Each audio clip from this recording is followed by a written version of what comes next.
So in this video, I'm going to show you how to put on some CA glue onto pen blanks. Now, normally if I just had all resin, I'd just go ahead and sand this down smooth and then move on.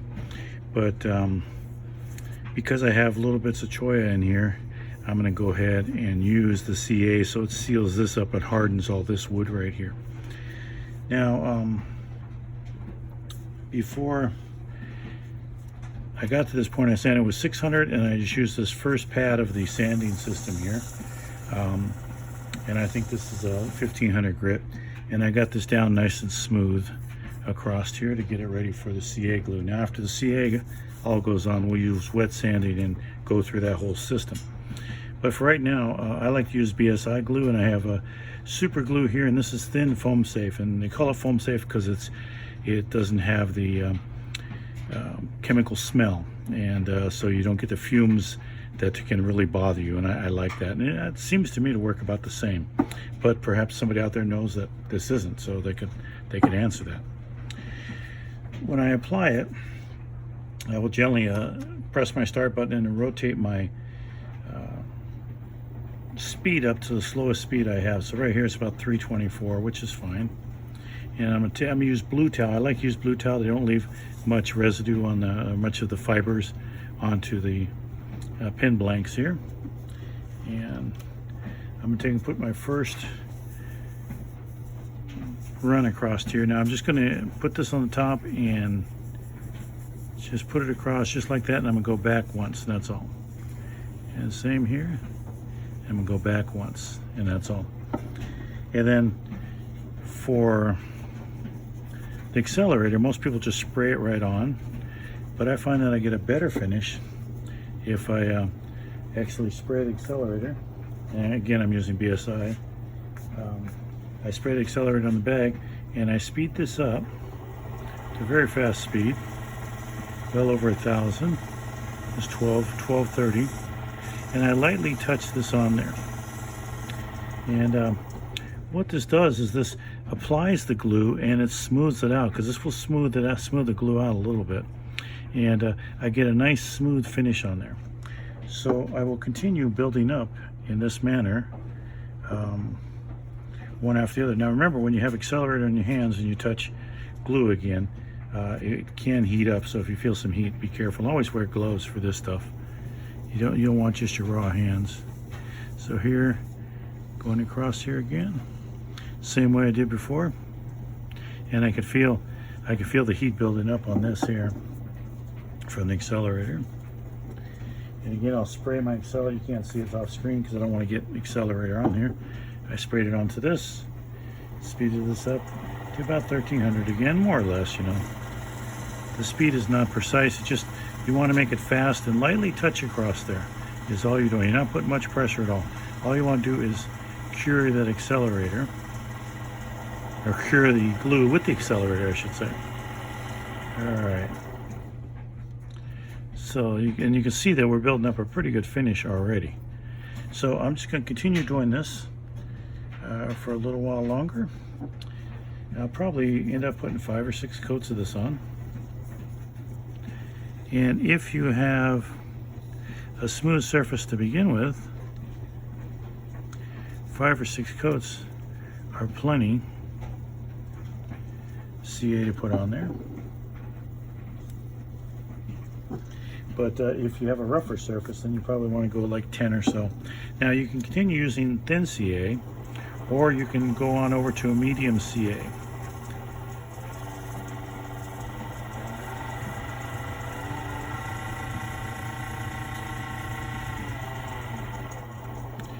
Which is what I have here. I have medium CA, and you could use that too if you have spaces to fill in, but this is really looking good actually. Everything's nice and smooth. They had a nice smooth finish to start with. Look at that sequence, and that just looks fantastic, the way that sparkles and has that depth. So I'm going to continue with now after a certain point this gets pretty hot, and it's just glue is on the curing, so I would get a new towel, and I'm gonna go ahead and apply another layer. And I'm not going to show you all of these layers I'm going to apply. I'll just come back and let you know how many I've finished with. No reason to bore you with the same repetitive steps each time. So we'll be back in a minute. All right, I brought you back. Here's my 10th coat. Oh, this thing is rather warm here. I think I'm gonna get a new one.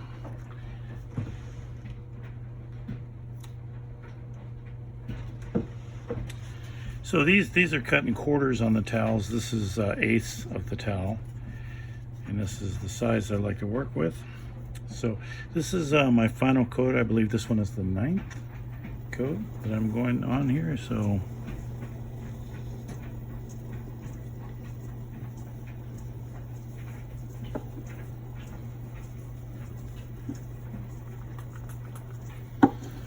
and again, I'm going to speed this up. I'm going to lightly touch it with the paper just to get the accelerator on there so that it starts working. Then I'm going to press on it and sort of buff it a little bit with this accelerator.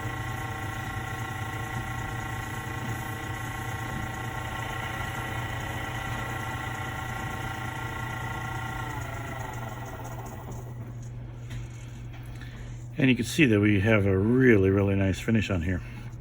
Now I do keep and just use the metal ones here. You can get those plastic ones for the plastic spacers for the CA glue, but I like just using the pen ones because I get a little bit on there, but I also take it off when I'm using the tool to cut this down, so you know the glue ends up coming back off anyway. Plus you can always clean these with a CA debonder, and generally that's what I'll do, is I'll clean them once with the CA debonder and get any buildup that I have. The nice thing about this is it keeps it sealed right here, so you don't get a lot of CA on the edges there. And you can almost take this straight off and put the pen together, and it will be that close. But that was my last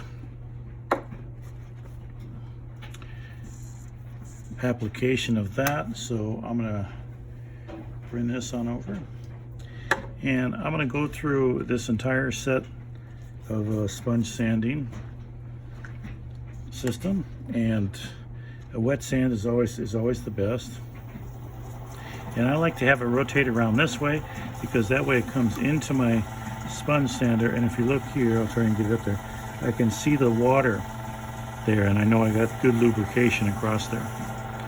So I like having to go that direction as opposed to reversing around like a lot of people do when you're sanding. Now, if I'm normally sanding, that's the way I do it, but whenever I'm wet sanding with these sponges, I keep it on the forward motion as like I'm cutting, and that way I can see how wet the surface is and make sure that I have enough lubricant on it. Now the first sponge is going to do a majority of the work. This is 1500. And this is actually cutting into the CA glue right now. The other ones, they're gonna, once you get down to like 3600, 4000, all you're doing is buffing. You're not really removing a lot. So I would not use those to try and take off material. So let's look and see how this looks. Let me wipe it off here. Oops. Let me move this out of the way. I'm just gonna get water all over the place. I put it there so I could show you it, but I want to sand this. See, I can still see some marks. See where it's dull there and it's still shiny? So this one looks pretty good. This one's pretty dull all the way across. Maybe a tiny bit more sanding on that one is all that we'll need. And again, I'm using the same one.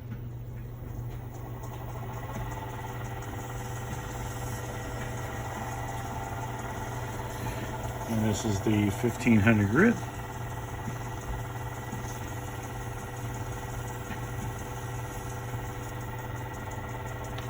This is the side that actually needs the most work.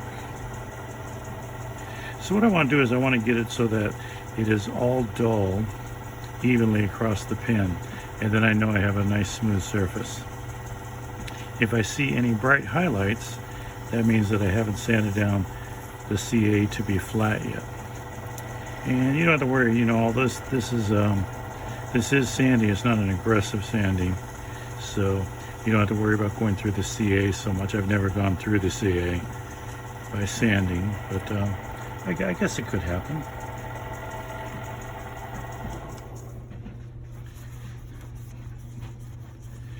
All right, so this is all flat. I got a tiny bit, I don't know if you can see that, but I got a tiny bit of shininess right there.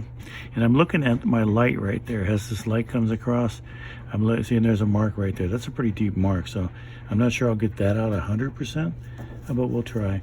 This one here is pretty even all the way across. I got a little bit right here, just a tiny mark. So I will continue sanding again with the same one.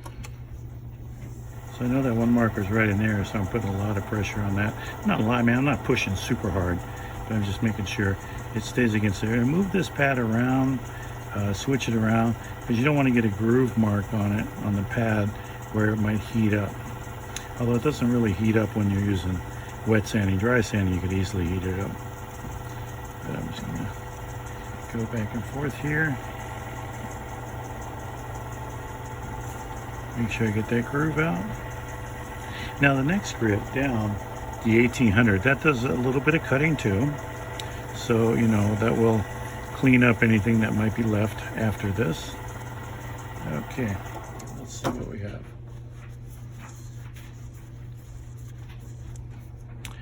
All right, so I pretty much got that eliminated. There's a tiny, tiny bit there, but that 1800 will probably get that. And you can see that I'm already taking off some of that CA that is built up here. And that all looks really good. So the last thing I'm gonna do is I'm gonna go across here and just sand this direction just to get a crosshatch going so not everything is rotating that way, that direction. But honestly, once you get to the polish, you're never gonna see that either way. All right, so now I will move on to the 1800.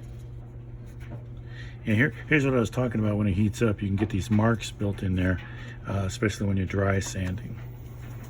So again, this one's not going to be on here as long as the other one was, because it's not necessary. It pretty much, I don't know if I can get rid of, there you go, I can get rid of that. So it is also important to take the slurry off after you're done sanding with a grit. So when you go on to the next grit, you want to make sure that the blanks are completely dry and that you've taken off all this powder slurry stuff that's on there, because that has you know, little particles in it that are rather rough, and each time you work your way down, you're going to want to get smoother and smoother until it's almost nothing, just buffing it basically. I think with the, what is it, 12,000, you're probably like, you know, just rubbing leather against it. So again, this one won't take as long. Yeah, let's see what we have here.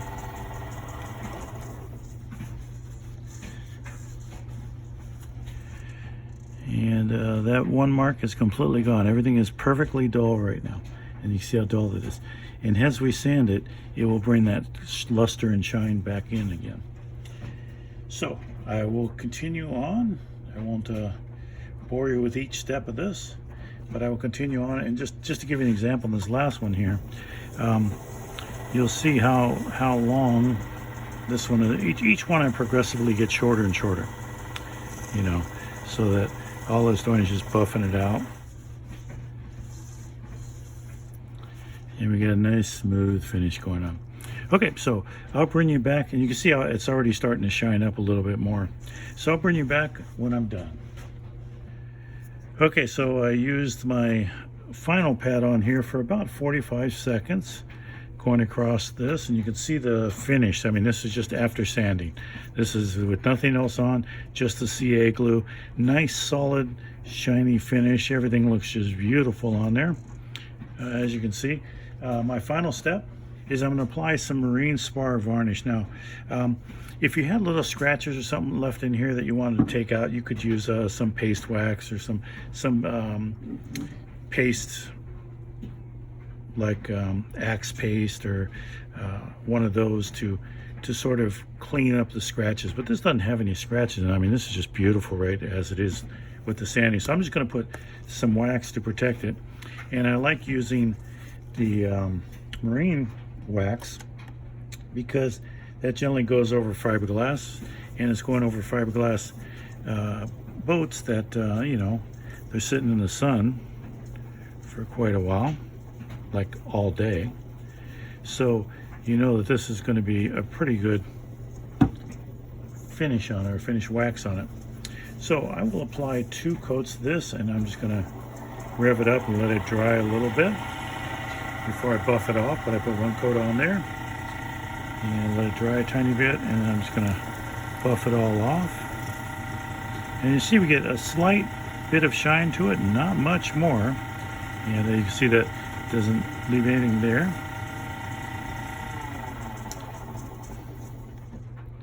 And oh man, that just looks great. Okay, so put on another bit on it. And you can either have it rotate around, or you can do it this way. Just put it on by hand. I apply it both ways. And then once it's on there, I'm just going to crank it up and let it dry.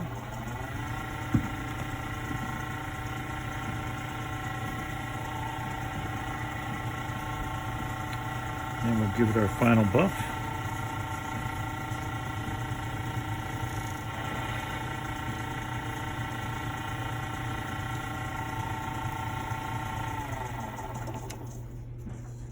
Wow, that just looks beautiful. I'm liking it. So that, for me, is the best way to do the CA glue finish.